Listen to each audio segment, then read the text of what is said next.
Evening once again. It's a year later. Life's a bit tougher. Just trying to catch my breath.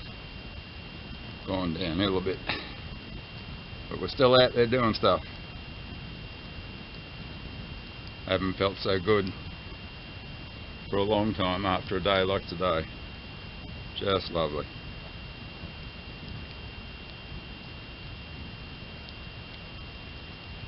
I'm 18 kilometres west of Big Red.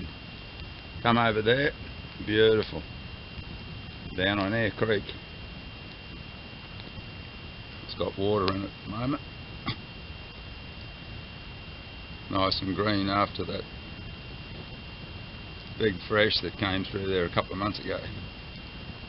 Completely isolated Birdsville and a lot of Western Queensland. Got a beautiful fire pit happening. Might see a bit of a light over my shoulder there. That'd be the moon coming over the dunes in the desert. What a sight.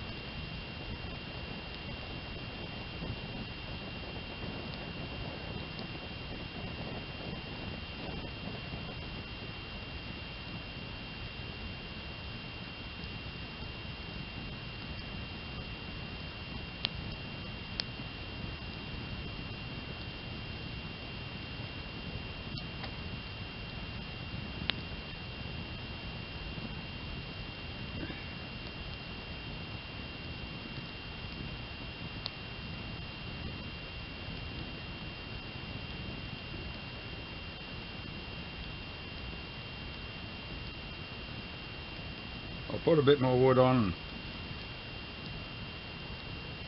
and maybe try and read a verse.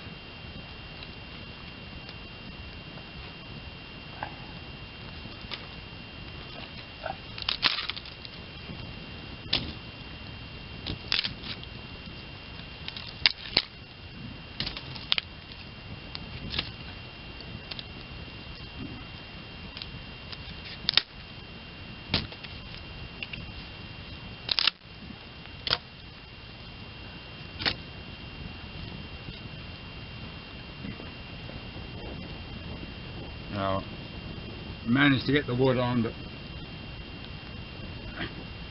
the verse has complications at the moment.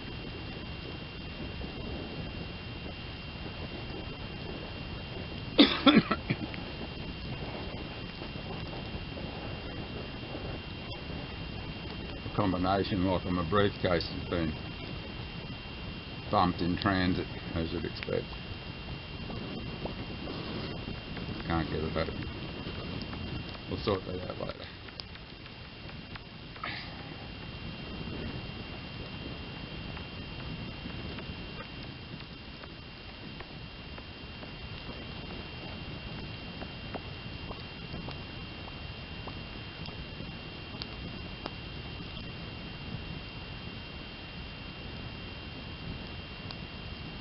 Euthanasia.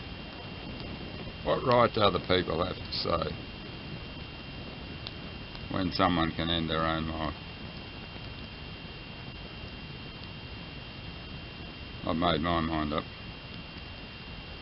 that's for sure. But on days like today, you wouldn't be dead for quicks. Some mornings when you wake up though, it does cross your mind. You certainly don't want a politician and some do-gooder deciding when you've had enough. I haven't had enough yet, which is a good thing.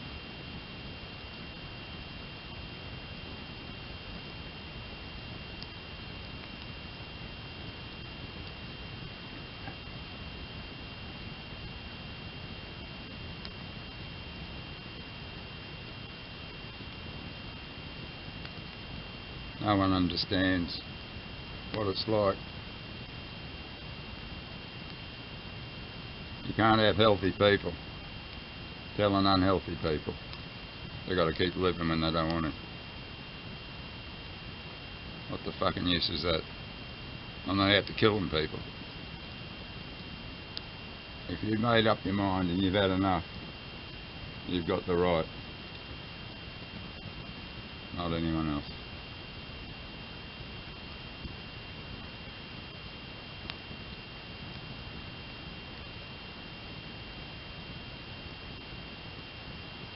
You're that bloody hard anyway to get it approved. You almost got to be dead. Then you got to get a couple of doctors to say you're almost dead.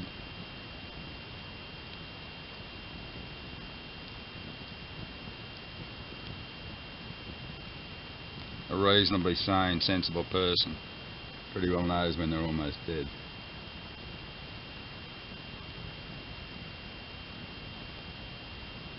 You don't need someone else telling you, hey mate, you're almost dead.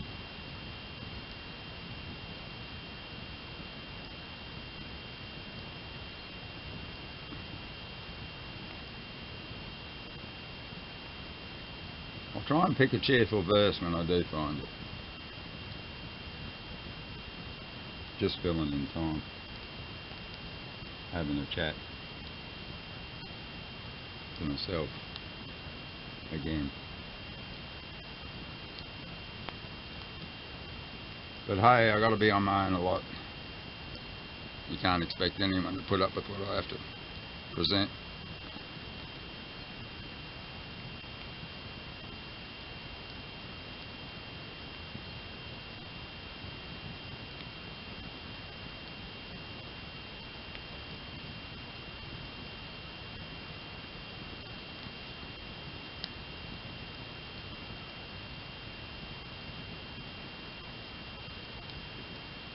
Anyway, we'll catch us a little bit later. I hope I can find that verse for you.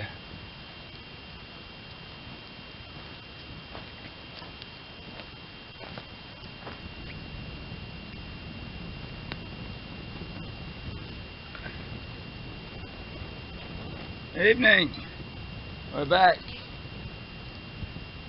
Managed to get that combination undone. Wasn't that hard. Just had to find a light and remember my birthday.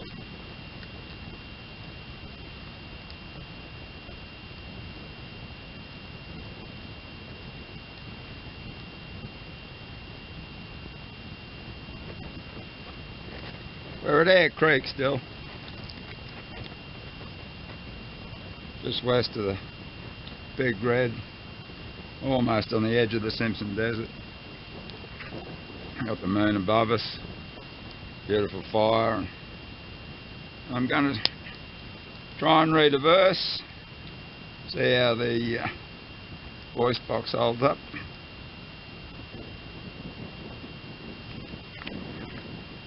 This was written back in '99. I was in Glen Innes, packing up my house. I'd moved to Coffs Harbour and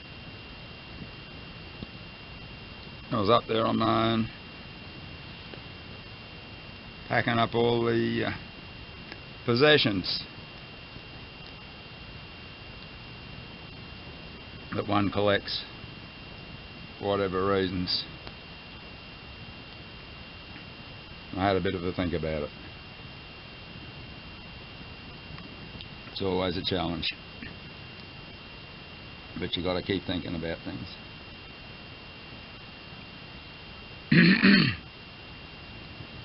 Just excuse my ill health. One's called Boxes. Dawn is breaking. It is late in spring, and hard to judge the time that daylight saving brings. Restless spirits dance on the branches, and the wind howls. Come with me.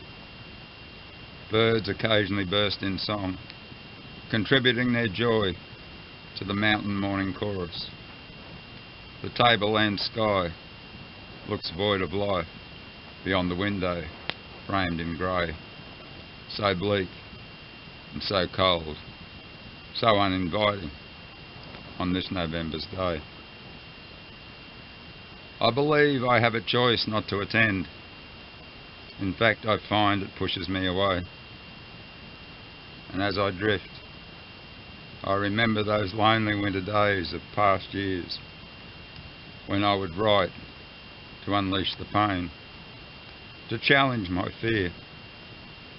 Days when I could not find the strength to face the world beyond these walls. Days when the pain cut so deep.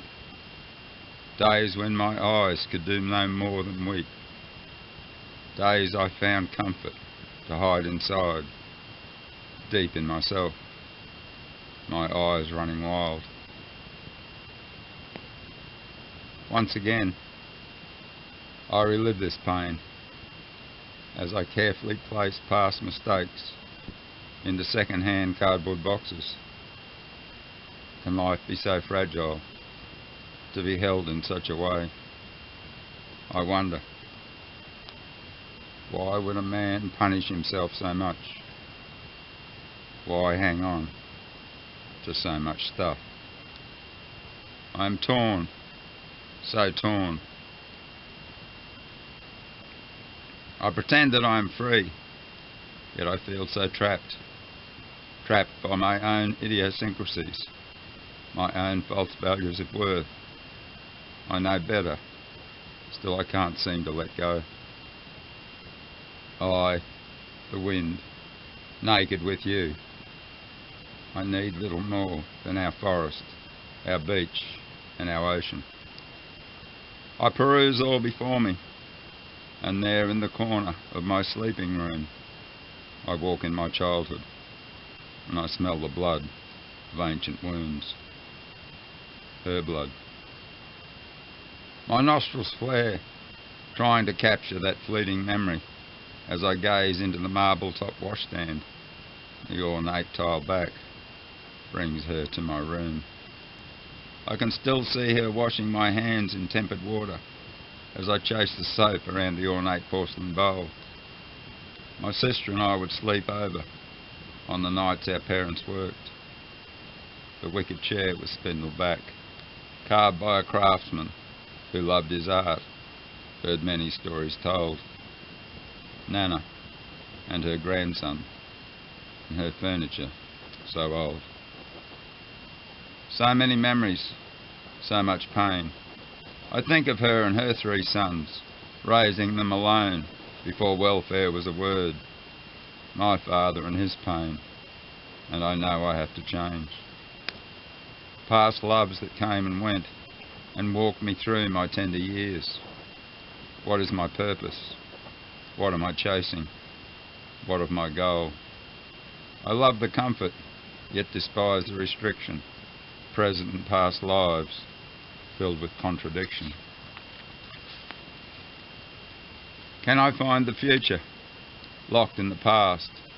Am I permitted to grow with antiques in my heart? Do I need to clutch them so tightly, afraid of letting go, uncertain of tomorrow and events that I don't know? I know it's all right. I know it's not wrong.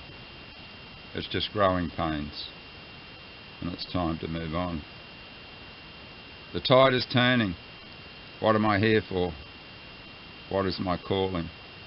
I want to be free, to swim out to sea, yet I cling to the shore, afraid of falling. I bathe in the visions of prints in the sand, and from a distant land breaks a wave unplanned, and all is gone. There is nothing to see. A sign, perhaps. Should I be content with a memory, crystal clear, a memory in me? It would seem that I need reassurance of who I am, and I look for myself in the possessions around me. If I strip myself naked, will I fear whom I find? My soul and my spirit, and my body and mind.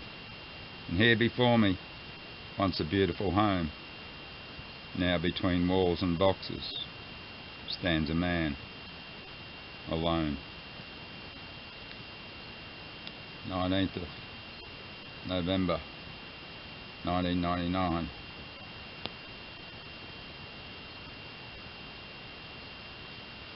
The wood's so dry here, but it's so light, it's easy to light, but it burns real quick. That's okay. Yeah, so possessions. I never really solved that problem. I've still got stuff. It's 20 years later. I might be a little bit better, but it wouldn't be much.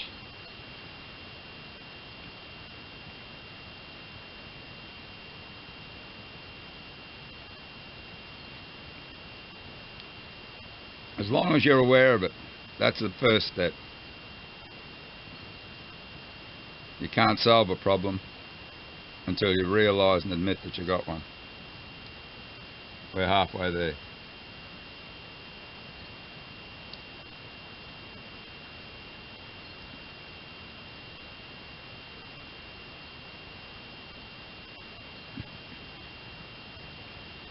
I think it goes back to the war and the Depression. They were both before my time, of course, but not of the parents. The collecting of items was very prominent in my childhood.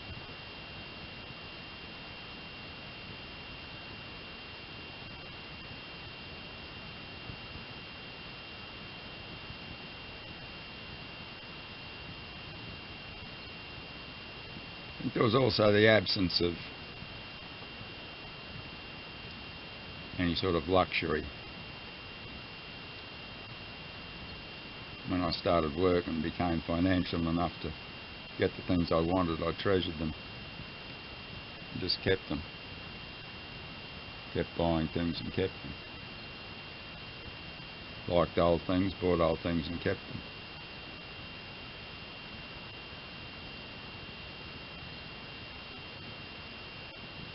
Wouldn't say I was a collector.